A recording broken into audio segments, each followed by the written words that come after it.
Lockdown ಹಿನ್ನೆಲೆಯಲ್ಲಿ ಉಡುಪಿ ಜಿಲ್ಲೆಯಲ್ಲಿ ಸ್ಥಗಿತಗೊಂಡಿದ್ದ ಖಾಸಗಿ ಹಾಗೂ ಸರ್ಕಾರಿ ಬಸ್ ಸಂಚಾರ ಇವತ್ತು ಪುನರಾರಂಭಗೊಂಡಿತ್ತು. ಆದರೆ ನಿಗದಿತ ಸಮಯ ಹಾಗೂ ಬಹುತೇಕ ಮಾರ್ಗಗಳಲ್ಲಿ ಬಸ್ ಸಂಚಾರ ಇಲ್ಲದ ಕಾರಣ ಮೊದಲ ದಿನ ನೀರಸ ಪ್ರತಿಕ್ರಿಯೆ ವ್ಯಕ್ತವಾಗಿದೆ.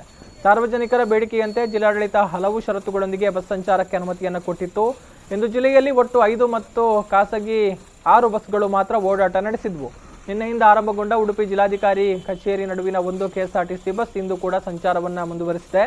ಕೆಎಸ್ಆರ್ಟಿಸಿ ಬಸ್ ನಿಲ್ದಾಣದಿಂದ ಬೆಳಗ್ಗೆ 8 ಗಂಟೆಗೆ ಹೆಜಮಾಡಿ ಹೆಬ್ರಿ ಕಾರ್ಕಳಕ್ಕೆ ತಲಾ ಒಂದೊಂದು ಸರ್ಕಾರಿ ಬಸ್ಗಳು ಹೊರಟಿದ್ರೆ, ಕುಂದಾಪುರಕ್ಕೆ ಬೆಳಗ್ಗೆ 9 ಗಂಟೆಗೆ ಒಂದು ಸರ್ಕಾರಿ ಬಸ್ ಪ್ರಯಾಣ ಬೆಳೆಸಿದೆ. ಹೆಜಮಾಡಿಗೆ ತೆರಳಿದ ಬಸ್ ವಾಪಸ್ ಉಡುಪಿಗೆ ಮರಳಿದೆ. ಬಸ್ಸಿನಲ್ಲಿ ಹೋಗುವಾಗ ಒಬ್ಬರು ಮತ್ತು ಬರುವಾಗ 3 ಪ್ರಯಾಣಿಕರು ಮಾತ್ರ ಪ್ರಯಾಣ ಬೆಳೆಸಿದ್ರು.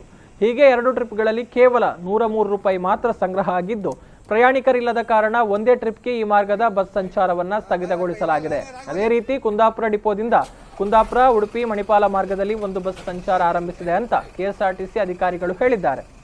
ಆದರೆ ಉಡುಪಿ ಜಿಲ್ಲಾಡಳಿತ ಹೇಳಿರೋ ಹಾಗೆ ಕಾಪು, ಮಲ್ಲಾರು, ಕುಂದಾಪುರ, ಬೈಂದೂರು, ಉಡುಪಿ ಮಣಿಪಾಲ, ಉಡುಪಿ ಬಾರ್ಕೂರು, ಸಿದ್ದಾಪುರ, ಉಡುಪಿ ಅಲೆಬೂರು, ಉಡುಪಿ ಮಲ್ಪೆ, ಉಡುಪಿ ಹೂಡೆ, ಉಡುಪಿ ಬ್ರಹ್ಮಾವರ ಬಸ್ಗಳು ಸಂಚಾರ ನಡೆಸಿಲ್ಲ.